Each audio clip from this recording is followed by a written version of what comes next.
पामबाईने लुसिंग union की army की chief of staff यावना मखोई अहुम ngarang एना इम्फाल दगी फादुना पुखिबबु यानिंगदब उतुना बिष्णुपुर अकोइब अपुनबलुप बालना कोलिब मफम सिंगदा तिदिम लंबी अमदि कैथेल थिंगबगी खोंगजंग चंगसिनख्रे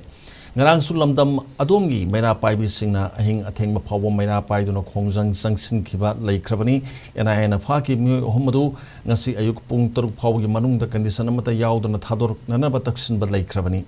balna pikiba matam helak padagi ngasi nungthildagi Bishnupur district ki mafam ayamba lambi amadi kaithel thingduna khongjang changsin ba hokre ngasi tidim lambi thingkibana maram oiraga mausa gi punsida akaiba pikre Khongjang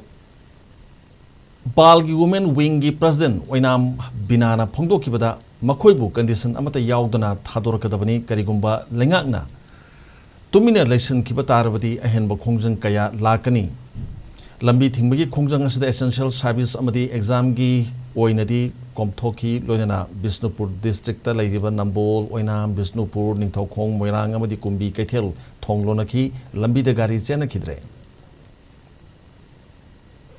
Luraba leba ki tanja sida isa ahum phagi bese ena phagi bese kari maram ki pabano ngarang degi phagi bese koina ngasi pung taru phak thajabani ado hauji phok da sarkar ki makai degi am india ga mangi makai degi thador ko leite aduna hauji hauji akoi bisempur akoi ba apun balu bal na chinjaraga thadorak trabani na